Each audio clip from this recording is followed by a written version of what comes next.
Good morning, everyone.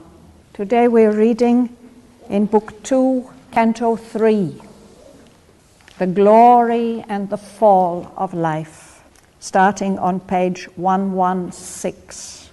Page 116. Last week we completed Canto 2, and we just read the first section of Canto 3. So today we'll read it again and look at it in more detail and perhaps move on to section 2. Manohar, would you start? Glory and the fall of life. An uneven broad ascent now moved his feet. Answering greater nature's troubled call, he crossed the limits of embodied mind and entered wide, obscure, disputed fields, where all was doubt and change and nothing sure. A world of search and toil without repose. As one who meets the face of the unknown, questioning with none to give reply, attracted to a problem never solved, always uncertain of the ground he trod, always drawn on to an inconstant goal, he traveled through a land peopled by doubts, in shifting confines on a quaking days. In front he saw a boundary ever unreached, and thought himself at each step nearer now, a far retreating horizon of mirage. Thank you. The previous canto was the kingdom of subtle matter. Like our world, it's a world of forms, of shapes, limited beings, but one of perfect beauty. But Asvapati is on his quest, he's just started on his quest for a power of existence, a principle that will be able to bring about a divine life in our material world. And although there he sees divine images of great beauty of what is here, what was here, what will be here, he finds that physical world, it's also a physical world, subtle physical, limiting. He says it's like a perfect picture in a perfect frame. It's just the way it is. There's no possibility of change or anything more perfect. It's perfection in a small space, many, many perfect forms. So that can't satisfy him at all. And the last lines of the previous canto on page 115, the poet says, "Our spirit tires of being's surfaces. Transcended is the splendor of the form. It turns to hidden powers and deeper states." This is that spirit gets tired of all these beautiful surfaces. He's looking for something truer and deeper. So now he looks beyond that kingdom of subtle matter. He's looking for a greater light.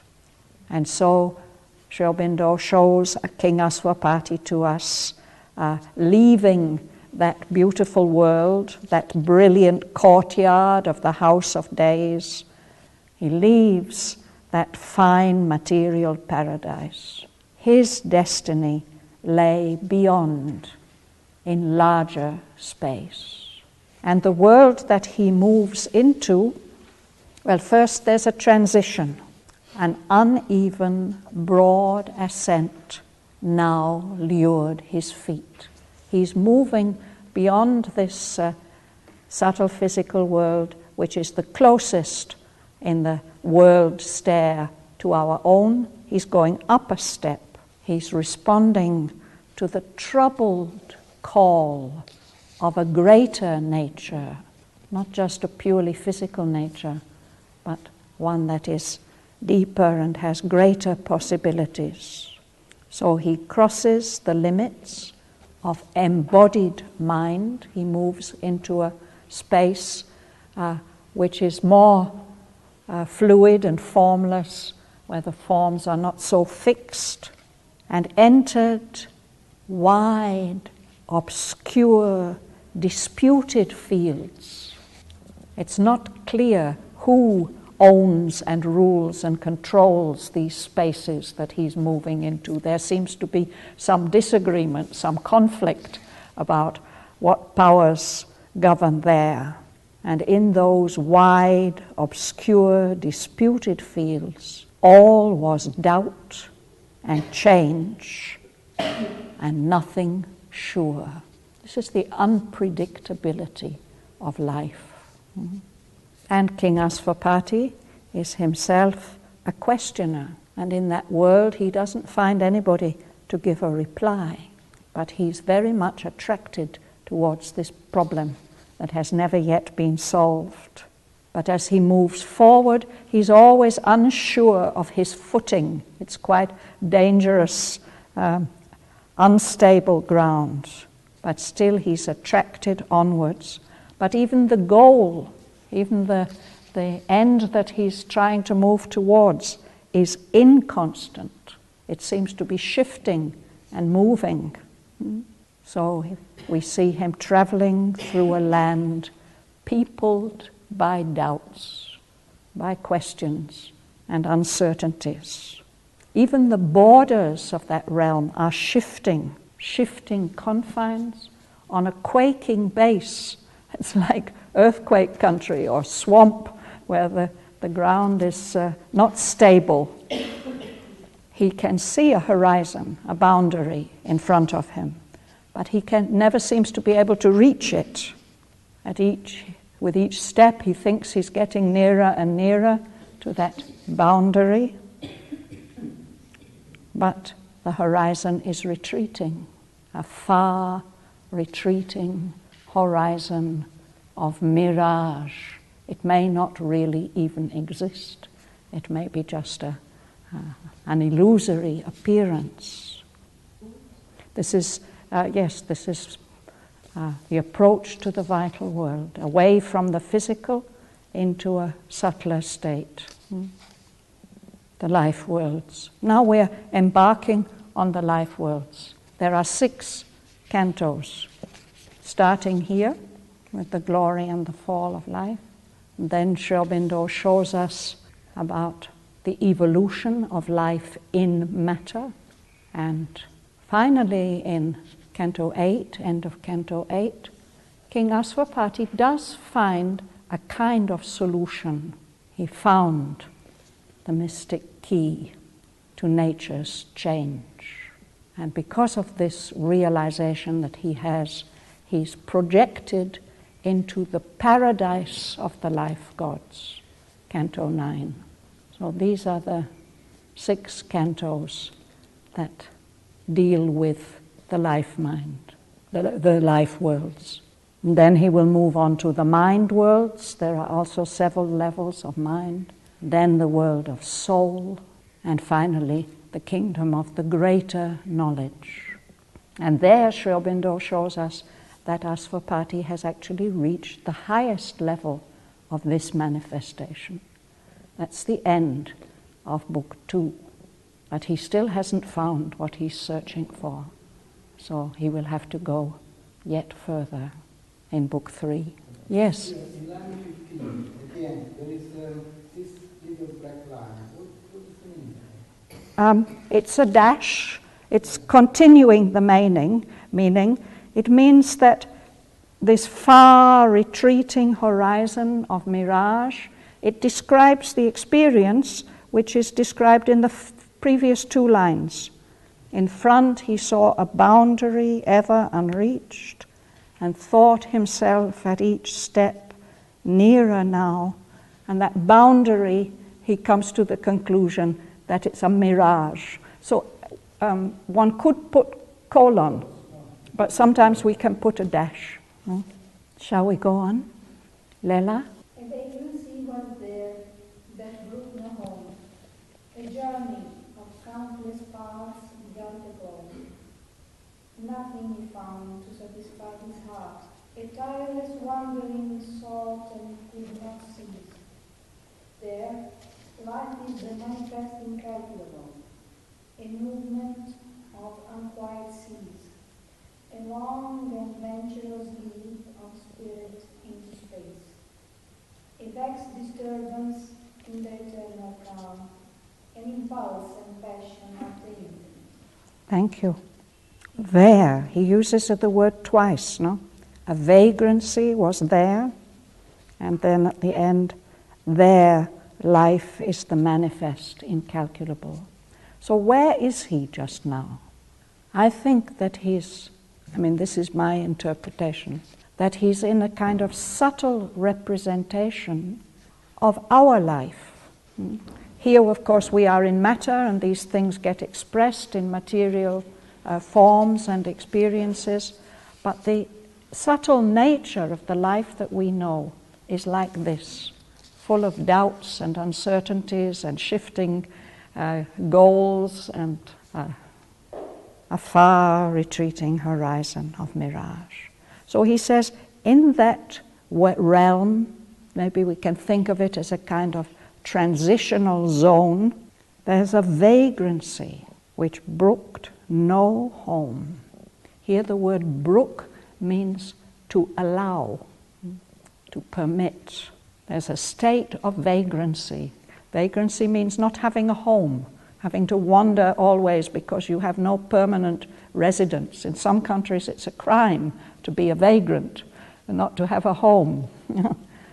So it seems to be the nature of that world. It doesn't allow anybody or anything there to have a home, to be sure where they belong and where they can be safe. No?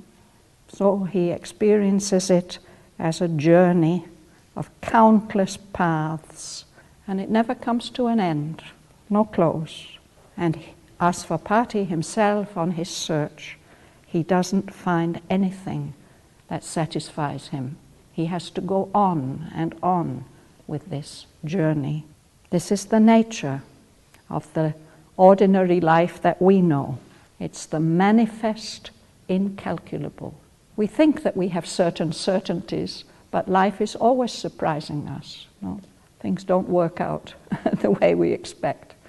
We think we've got everything settled, and whoops, something comes in. Life is incalculable. So Sri Aurobindo likens it to the movement of a sea, troubled, stormy seas. This world seems to have come about because spirit has taken some kind of a leap into emptiness, a venturous leap, a leap. Spirit doesn't know where it's going. It's also incalculable. It seems to be a vexed disturbance in the eternal calm. There's this eternal calm which is always supporting the worlds, but in this particular area, that calm is disturbed, troubled, irritated and anxious. But he says, nevertheless, this has come about through an impulse and a passion of the infinite. The infinite one has been attracted to this kind of experience, this kind of troubled state. So in the next passage, Sri Aurobindo will speak of life as she. Would you read? Assuming whatever shape. Yes? Assuming whatever shall, for fancy years, escape for the destined of celestial forms. She has left the safety of the tired and known, Unshepherded. Unshepherded by the prayer that walks through time, unshepherded by the fate that dogs and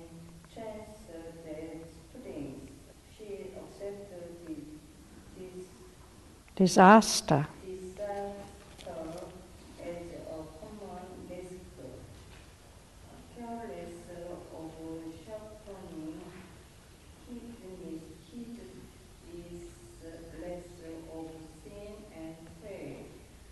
She restless with danger and discover in the unexplained expenses of the soul.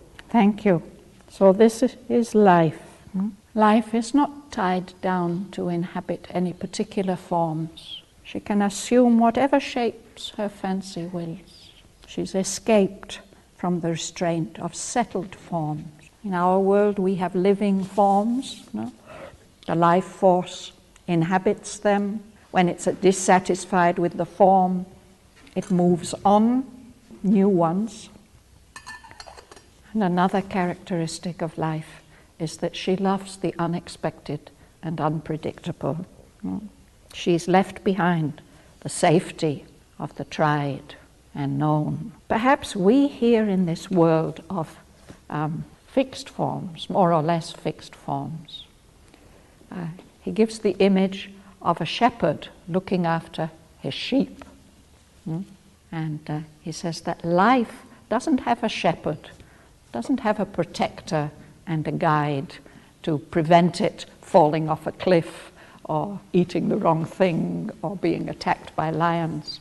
She doesn't care about those things, the spirit of life. She's not shepherded by this fear that walks through time. Perhaps our fear here in this world of shape and form and fixed forms and time, our fear is that we will have to lose our body. But she's not bothered about that at all. So she's not daunted, she's not put off by fate that is always dogging us. I don't know whether you know this noun, it's rather nice. A good dog will always follow at his master's heel. He's always there. He doesn't rush off and front and chase rabbits. He's always here. So something that dogs us is like that. It's always with us, always by our side. So one of the things that's always by our side is fate. But she doesn't have to bother about that.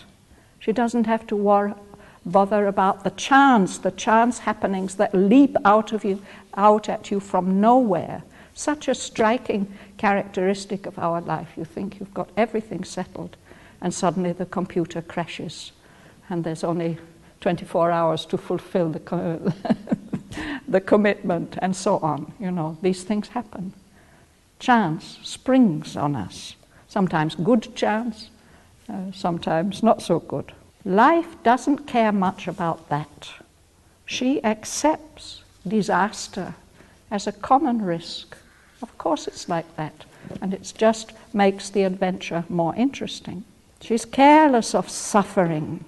She's heedless. She doesn't pay any attention to what we think of as sin, of going seriously wrong in our relationship with the universe, and fall. She's happy to wrestle with danger and discovery in the unexplored expanses of the soul. The soul has immense expanses to be explored.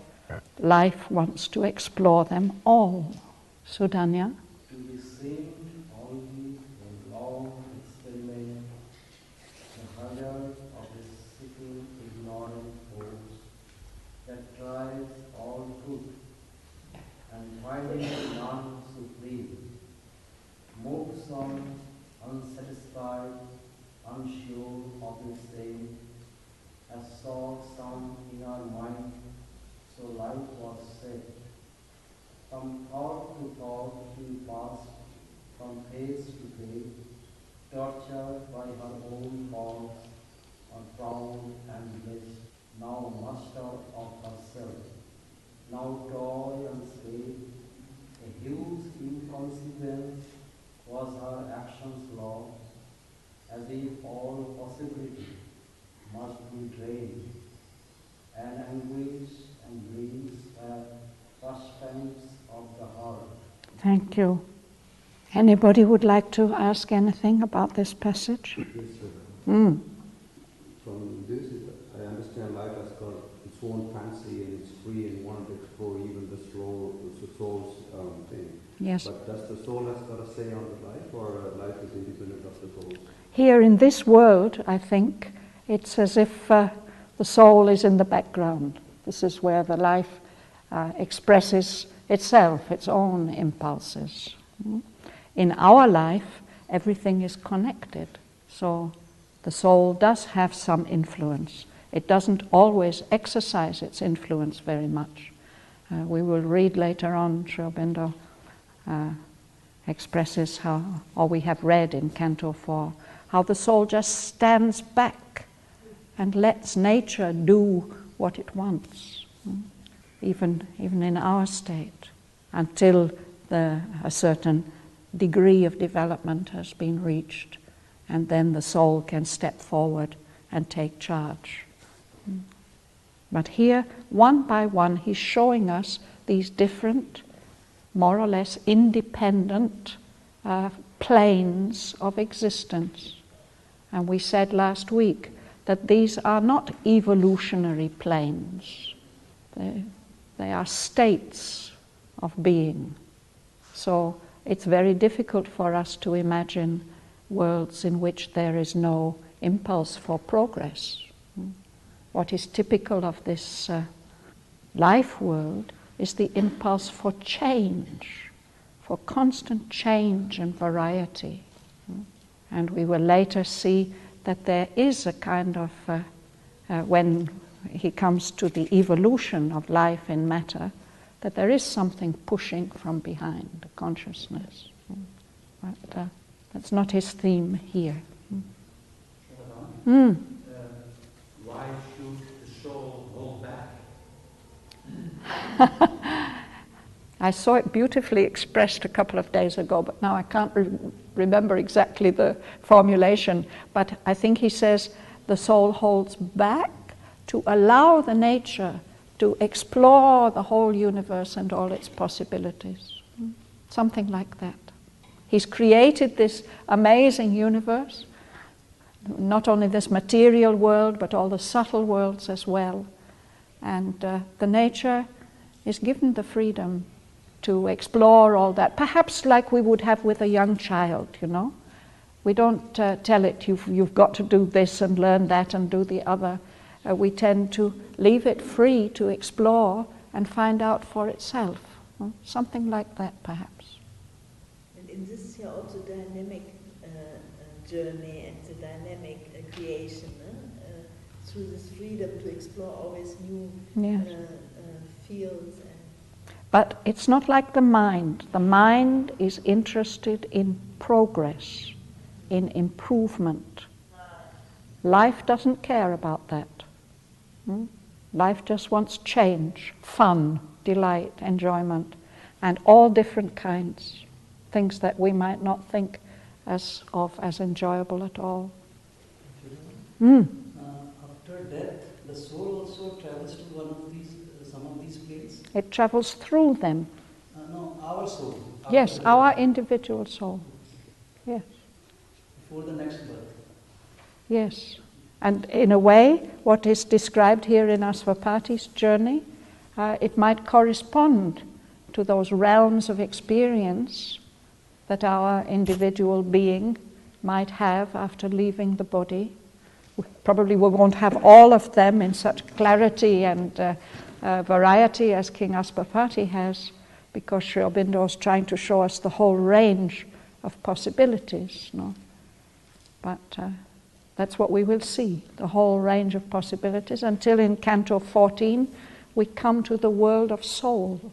And there the soul can make its choice where it wants to go next.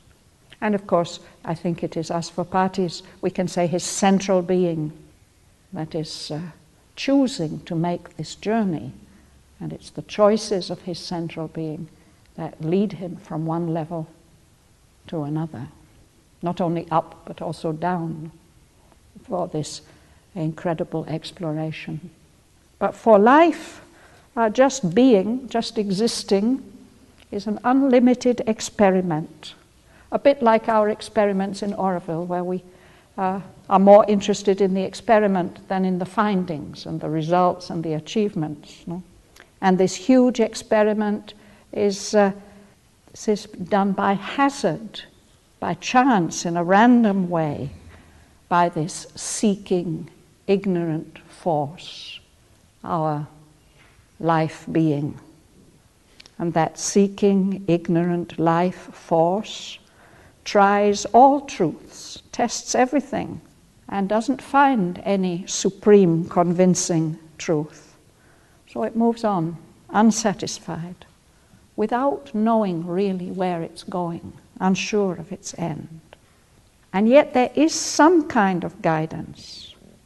There's a mind, there's a consciousness, some inner mind. As saw some inner mind, so life was shaped. From thought to thought she passed, from phase to phase, and all through all different kinds of experiences, tortured by her own powers, or proud and blessed, sometimes master of herself, sometimes toy and slave. If we think of the life energies as horses, sometimes they are controlled, they go where we want them to do, and other times they run away with us. Then we're the toy and slave of our vital impulses. And there's no kind of sequence in all this. It's not that one thing is tried out and then methodically you try the next. It says that there's a huge inconsequence was the law of her action. It's really random. It's as if all possibility must be drained, drunk down, the whole cup of possibility. And anguish and bliss, intense suffering, intense delight. That's just pastimes of the heart. Your pastimes are things you just do to pass the time, not with any purpose, just for relaxation, for fun. So these intense experience, extremes of experience, intense suffering or intense delight, it's all equal to her. It's just experience. So now very wonderful images, he describes the variety of some of these different states. Lorraine, would you read? Okay, so she swept through, or in a gallop? In a gallop. In a gallop. In a gallop of thunder, boomed vicissitudes, she swept through the race fields of circumstance, or swaying she tossed between her heights and depths, uplifted or broken on time's inconstant wheel, amid a tedious crawl of drab desires, she writhed, a worm mid worms in nature's mud. Then, tightened, saturated, took all earth for food, ambition the seeds for robe, for crown the stars, and shouting strode from peak to giant peak, clamoring for worlds to conquer and to rule. Then, wantonly enamored of sorrow's face, she plunged into the anguish of the depths, and wallowing clung to her own misery. Dolores conversed with her squandered self. She wrote the account of all that she had lost, or sat with grief as with an ancient friend. A rump of violent raptures soon was spent, or she lingered tied to an inadequate joy, missing the turns of fate, missing life's goal. Thank you. There's quite a lot of difficult words in this passage. Anybody wants to ask anything? You get the picture. these contrasting states. You can notice the life force sometimes wallowing, clinging to its misery, and you want to cheer it up, and no. It clings, wallows in its misery. Self-pity. And then the way that our life sometimes lingers. It knows that this state that it's in is an inadequate joy. It's a little joy, but it's really not enough. But still, the life clings to it, missing the turns of fate, opportunity, missing life's goal. It's tragic that this happens. Would you like to read, Mum? Yes? The scene was planned for all her numberless moons, where each could be the law and way of life, but none could offer as pure felicity. Only a flickering zest they left behind, all the fears, lust that brings the dead, fatigue. Our meeters with untold variety. Something remained dissatisfied, ever the same, and in the new saw only a phase of the old. For every hour repeated all the rest, and every change prolonged the same unease. The spirit of herself and aim unsure, tired soon of too much joy and happiness. She needs the spur of pleasure and of pain, and the native taste of suffering and unrest.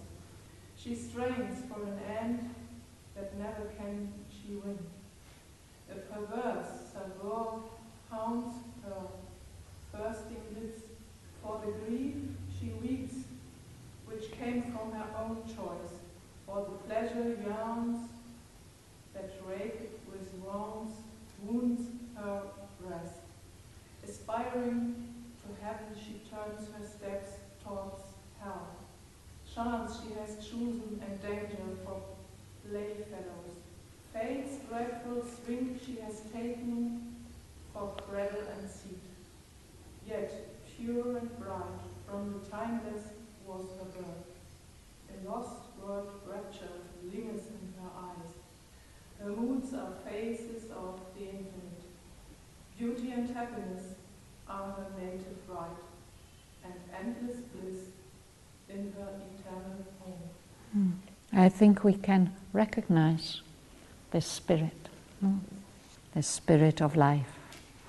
She's lost. She's unsure of who she is and where to go. So, distraction. She gets tired soon of too much joy and happiness. She needs this spur. A spur, it's the metal piece that horsemen have on their boots to dig into the side of the horse to make it go faster. The spur, the alternating spur of pleasure and pain. She needs this taste of suffering and unrest. She's full of effort. She's always ready to make some effort, straining for some aim. But she never reaches that goal. And there's something perverse. She wants a delight that is actually not a delight. No? She enjoys weeping for the grief that has come about. No, she knows it has come because of her own choice. And she yearns for certain kinds of pleasures that she knows very well will wound and hurt her. In the life force, there's a tremendous aspiration, power of aspiration to the heights. But she also turns to the depths. She has chosen chance and danger for her playfellows, her companions. Yet pure and bright from the timeless was her birth. A lost world rapture lingers in her eyes. Her moods are faces of the infinite. Beauty and happiness are her native right, and endless bliss is her eternal home. For me, these lines encapsulate one of the unique features of Sri Aurobindo's spirituality. He recognizes the divineness of life and all its impulses, and emphasizes to us that the goal of life and our goal shouldn't be to turn away from all these things. Her moods are faces of the infinite. All these things have a significance. Rejecting life is not what Sri Aurobindo wants us to do. And in the next section, he's going to show that something of that eternal home of life, the world of bliss. Yes, I was just thinking we have to read, no? I think we can read. We can read to page 128. That's actually 3 sections. Bhakti, would you read? This now revealed its antique face of joy, a sudden disclosure to the heart of grief, tempting it to endure and long and hope. Even in changing worlds, vivid of peace, in an air cleft with sorrow and with fear, and while his feet trod on soil unsafe, he saw the image of a happier state in an architecture of hieratic space, circling and mounting towards creation's tops, at a new height which never was too high, for warm communion between body and soul, as far as heaven, as near as thought and hope. Glimmered the kingdom of her griefless life, above him in the new celestial world, other than the heavens beheld by mortal eyes, as on a detailed ceiling of the gods, and archipelago of laughter and fire, swarm stars apart in a rippled sea of sky, towered spires, magic rays of vivid hue, and gleaming spheres of strange felicity, floated through distance like a symbol world, on the trouble and the toil they could not share, on the unhappiness they could not feel, impervious to life's suffering, struggle, grief, unclenched by its anger, gloom, and hate, unmoved, untouched, looked down, great vision flames, blissful forever in that timeless light, absorbed in their own beauty and content, of their immortal gladness they live sure. Thank you. Petra? Apart in their self-glory plunged, remote, burning they swam in a vague, viewed face, an everlasting refuge of dreamlight, a nebula of the splendors of the gods made from the musings of eternity, almost unbelievably by human faith, almost unbelievable by human faith, hardly they seem the stuff of things that are, as through a magic television's glass, outlined to some magnifying inner eye, they shone like images thrown from a far scene, too high and glad for mortal lids to seize, but near and real to the longing heart, and to the body's passionate thought and sense are the hidden kingdoms of beatitude. and some close, unattained realm, which yet we feel, immune from harsh clutch of death and time, escaping the surge of sorrow and desire, in bright, enchanted, safe territories, forever wallowing in bliss they lie. In dream and trance and muse before our eyes, across the subtle vision's inner field, wide, rapturous landscapes fleeting from the sight, the figures of the perfect kingdom pass, and behind them leave a shining memories trail, imaged scenes of great eternal worlds. Dream chord or sense, they touch our hearts with their depths. Unreal seeming, yet more real than life. Happier than happiness, truer than things true. If dreams these were a capture's images, dreams truth make false, earth's vain realities. In a swift eternal moment, fixed, they live forever recalled, come back to longing eyes, calm heavens of imperishable light, illumined continents of violet peace, oceans and rivers of the mirth of God, and griefless countries under purple suns. Thank you. So beautiful. The kingdoms of the griefless life. You would read, sir? Would you read? This, once a spark of bright remote idea, or imagination's comet trail of dream, took now a close shape of reality. The gulf between dream and truth, earth fact was crossed. The wonder worlds of life were dreams no more. His vision made all, they unveiled its own. Their scenes, their happenings, met his eyes and heart, and smote them with pure loveliness and bliss. A breathless summit region drew his gaze, whose boundaries jutted into the sky of self, and dipped towards a strange, ethereal base. The quintessence flowed of life's supreme delight.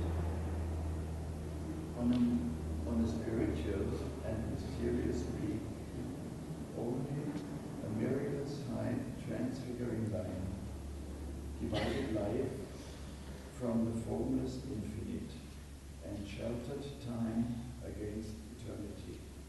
Out of that formless stuff, time mints his shapes, and eternal's quiet holds the cosmic act. Thank you. Mi-Hong? The approaching images of the world force have drawn the strength to be, the will to last from a deep ocean of dynamic peace, inverting the spirit's apex towards life.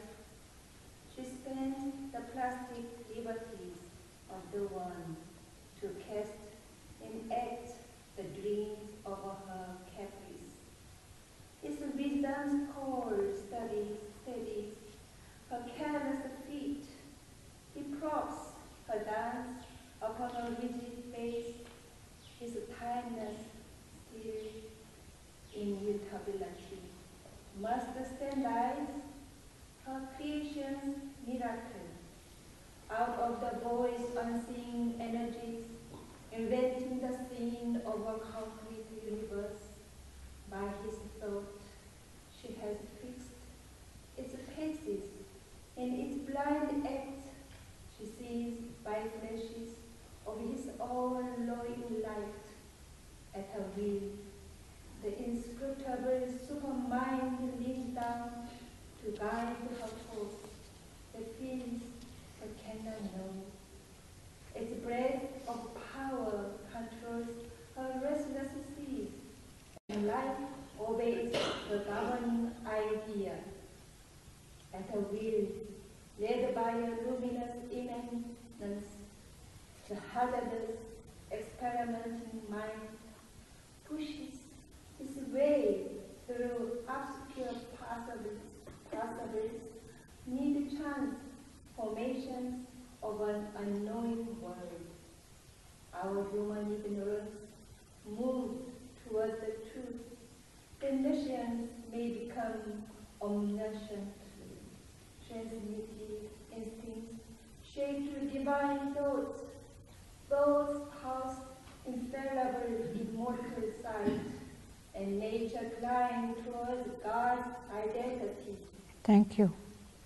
Shraddhavan, 1 minute. Yes. After this line 85, it's a different type. He's giving explanation of that thing.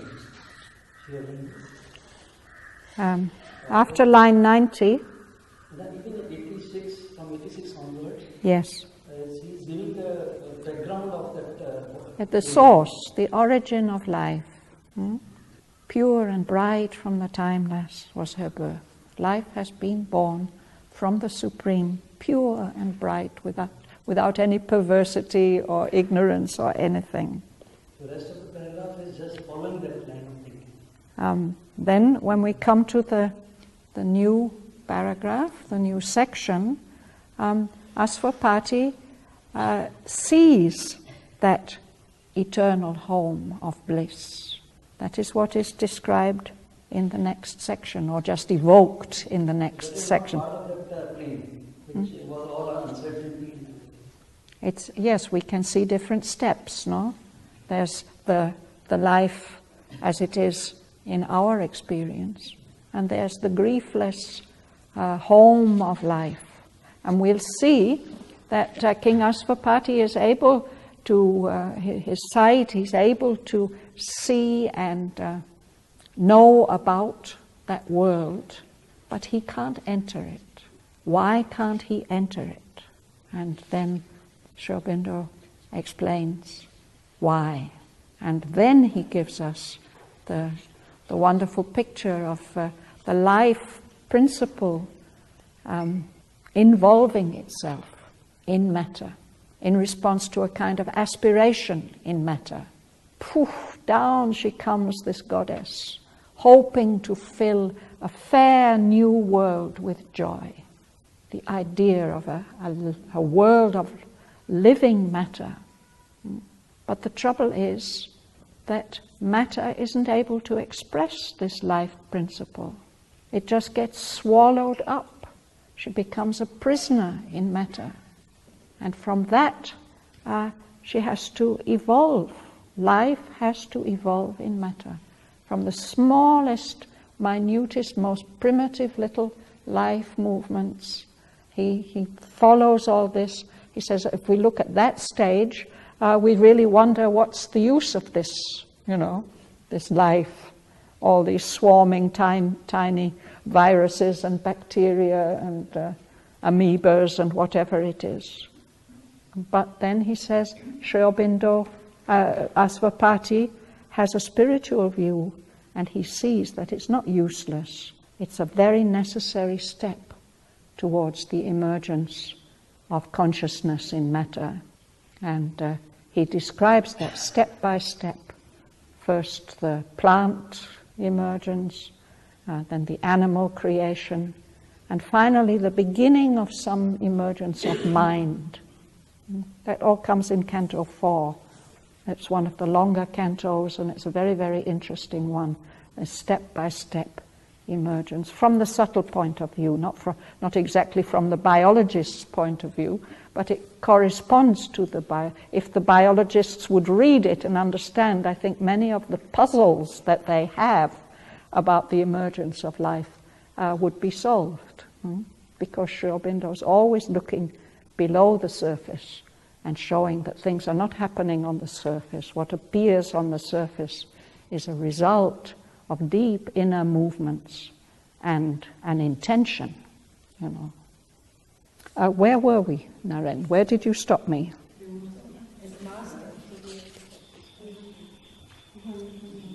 Sorry, it's on page 121, no? 201, it's 201. the master of the worlds. Yes, Jean-Yves, will you read for us? The master of the world's self-made restraint is the executor of her fantasies. She has canalized the seas of omnipotence.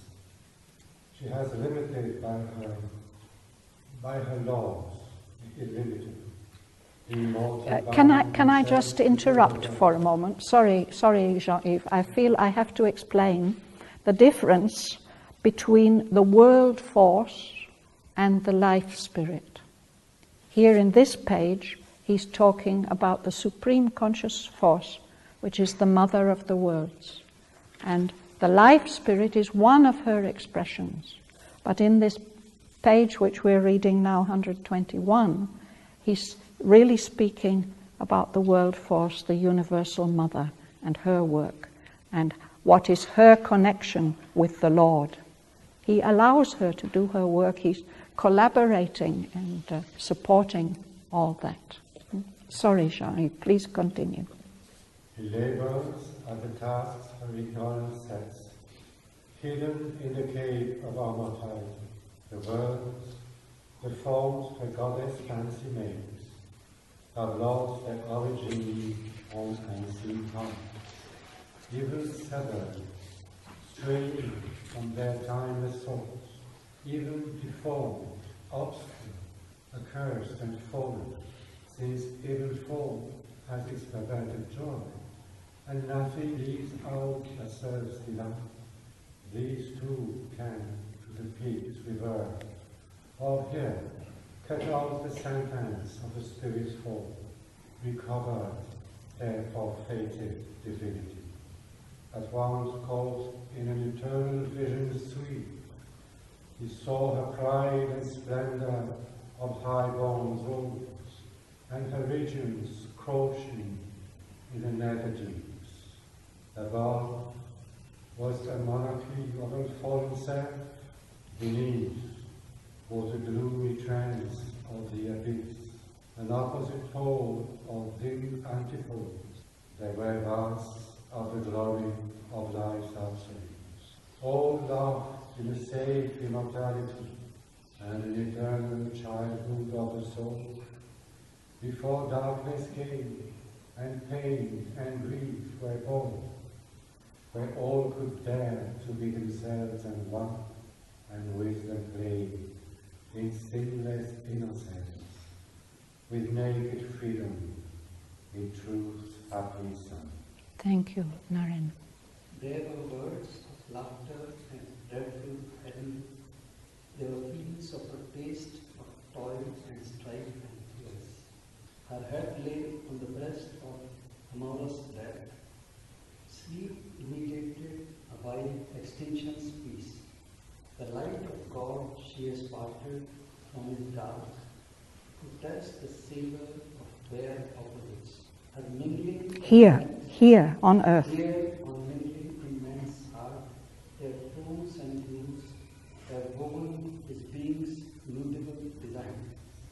His life a forward-drifting stream in time, his nature's constant fixed mobility, his soul a moving picture's changeful film, his cosmos chaos of personality, the grand creatics of her cryptic touch has turned to pathos and power being's self-dream, made a passion play of its fathomless mystery. Thank you. King Aswapati, starting on line 217, is able to see all at once the whole range of all the different planes of life. At once caught in an eternal vision sweep, he saw her pride and splendor of high-born zones and her regions crouching in the nether deeps, the terrible lower life levels. Above was a monarchy of unfallen self. It's able to rule itself, the true self, the one. But beneath was the gloomy trance of the abyss, all the lower levels of existence. And then he describes some of the different levels. We'll look at it next time. All these different worlds which Aswapati could see. And then he says that the world force, the creatrix, has separated, she has parted the light of God from his dark. She's separated the bright and the dark aspects in order to be able to test what they taste like, the savor of bare opposite. But here on earth, they are not separated, they are mingling. Here, mingling in man's heart, all these different tones and hues have woven our being's mutable design, where we change from one thing to another. His life, man's life, is a forward rippling stream in time. Our nature is somehow in a way fixed and yet mobile. Man's soul seems to be showing or projecting a moving pictures, changeful film. The human personality is a cosmos chaos. Chaos is when there's no harmony, everything's random and mixed up. The cosmos is when everything is in a harmonious order. So these opposites meet in us. The grand creatrix, with her cryptic touch, her magic touch, she has turned being's self-dream. The dreams about itself of the pure existence. But here, she's turned it all into a passion play. It's played out before us. We can see it all. She's made a passionless play of its fathomless mystery, the fathomless mystery of existence. We'll stop there today and go on next time. But I should tell you about next weekend. I think next Sunday is the 18th, isn't it? Yes. It is the Nadkarni Memorial Lecture next Sunday afternoon. The actual talk will be from 4 to 5. There'll be transport coming from Pondi for those people who need it, buses leaving from behind the ashram, and we'll be serving light refreshments here. The talk this time will be given a second time, by Dr. Mrs. Sonia Dine, who has been studying and talking about Savitri for decades. She told me she started giving public talks about Savitri in 1976. We have found her talks extremely illuminating. And this time she wants to share with us her insights about this book, Book 2. She's called it Inside the World Stare. She says the way we look at things, it's always from the outside. But she feels that in this book, Sri Aurobindo is showing us the universe from the inside. And she's been working in that kind of field of research for many years. She's 86. She won't be doing it again. She wants to share with us some of her major insights. So everybody's welcome next Sunday afternoon. And then in the night, 18th to 19th at 3 a.m., not p.m., a.m. In the news they've printed p.m. They can't believe that we're actually going to do something at 3 a.m. But people do start for the marathon early in the morning. 3 a.m. is the hour before the gods awake. It's the beginning of the poem. And at 3 a.m. on the 19th of February, we are going to start screening this complete, continuous reading of Savitri by 471 people representing 99 countries around the world. This event has been in preparation since last February. We'll be showing it. They've recorded their readings. They're all being in a big last-minute rush. Everything's being finalized so that we can be ready on the 19th. We'll be showing the complete sequence here on our screen, starting at 3 a.m., and we expect it to last about 48 hours. It will end on Mother's birthday. And everybody who's in Oroville is most welcome to drop in and out. I don't suppose anybody will want to sit here for 48 hours. We'll try to publish a kind of timetable, CANTO-wise, that we can tell you what time, Indian Standard Time, a particular canto will be starting. And, well, that's that.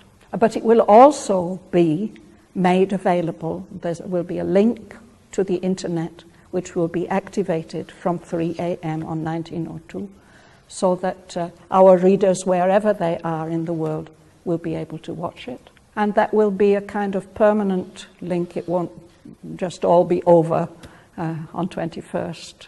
That will be accessible. And I've been helping with the previewing of this material. I must say, I'm astonished how beautifully people have read. Amazing. I can't tell you now, Patty, I'm very sorry. It seems the editors have to get to a certain stage in their work before they can reveal the link. And in any case, it won't be activated until next Monday. So, but we have got we hope to be able to inform everybody tomorrow or the day after. But what will be on the screen will be only the Savitri line. It's not video of the readers. It's the videos of the readers. In some cases, people were shy about being filmed when they were reading, and then they have provided us with images, either a still photograph or a photograph of a place that's very important to them. But these images also, they're absolutely breathtaking. I'm amazed. So... You're able to see the whole readers? Sorry? You're able to listen all readers, all 71? If you're patient enough and if you can stay awake, you can do that. But if you want to just pick your favorite canto or your favorite country, for example, Mukhtarama will be there reading for Uzbekistan. So we're going around the world. The first passages actually are read in the ashram. Managing trustee of the ashram, Sri Manoj Das Gupta, has recorded the author's note. And then our dear elder brothers and sisters will read. And the whole of Book 1 and part of Book 2, I think up to Canto 9, will be read in India. It starts in the ashram, and then it goes to Calcutta, Sri Aurobindo's birthplace, and then to other centers around India. And finally, the last one will be Sri Aurobindo Ashram, Delhi.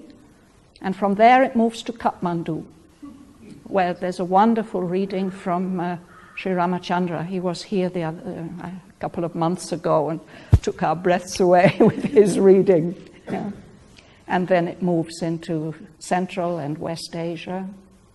And then, through all these troubled countries, we have people reading from Turkey, Syria, Jordan, Israel, Egypt, Ethiopia. Then I think we move to Kenya, Rwanda, Reunion, South Africa, and then up the coast of Africa. And from there we move into Europe. I think we move from Algeria to Greece. And then it goes around Europe, moves to the Americas, North America first, Central, South America, and then across the Pacific to New Zealand and Australia, and then up through East Asia, Korea, China, Philippines, and then again to South Asia, Singapore, Myanmar, Thailand, and then to Sri Lanka. And then it'll end up here in South India, in Auroville. The last parts are read here in Auroville. So that's the plan. We pray for blessings that everything will run smoothly. But in 48 hours, all full Savitri will be covered. This is an estimate. We don't know exactly. People read at different speeds. Some people read very fast, some people read very slow. But previous readings, the Parayan it is called, complete readings have been done, and people say it should be approximately 48 hours. I wouldn't mind if it's 54 or whatever it is. Sorry? Full Savitri will be covered from beginning to end. Yes. It's a kind of sacrifice, an offering, and a French lady who unfortunately will not be able to be with us, but she's a member of AVI France. She had a vision last February that of the whole earth with spots of light shining where Savitri was being read. And she thought that we should organize this Parayan to celebrate Auroville's 50th birthday. So that's what we're doing. Crazy idea. Poor Yeti will not be here. Yeti's got pneumonia, can't come. She has done so much work for this project. It wouldn't be happening if it weren't for Yeti. Evelyn was the one who had the vision. She is also unable to be here. I hope I will make it through to next weekend, that I can be here. But the nice thing is, this is a permanent product. You know, this sequence will be there. It can be accessed. It will go on being accessed. It's very touching, how everything is reading. And the lovely thing was that everybody that we contacted with an invitation, that would you read? They said, oh, yes. They were so eager to read. And then when they made their recording, very often they said, that was just the right passage for me or for my country. You know, for Uzbekistan, I think it was Umid who read, and he said, that's just the right passage for us. They were requested to read certain passages. We invited certain people where we were short of countries. In India, there was no problem. We could have had 1,000 people reading in India. No, I mean each one selected what he wanted to read, or you asked? No, it's all in sequence, and it's moving westward around the globe. So that's what determined what people got to read. Yeah. Okay. Sorry about that. So, Sonia Dine, Sunday afternoon, and then this Parayan starting on early Monday morning. I beg your pardon? I can't hear you, Tuan, sorry. Is this class here? On Sunday morning. Well, what do you think? No, I mean, if you feel it's a bit too much, I would agree with you. I don't like to miss this, really. So we'll meet on Sunday morning.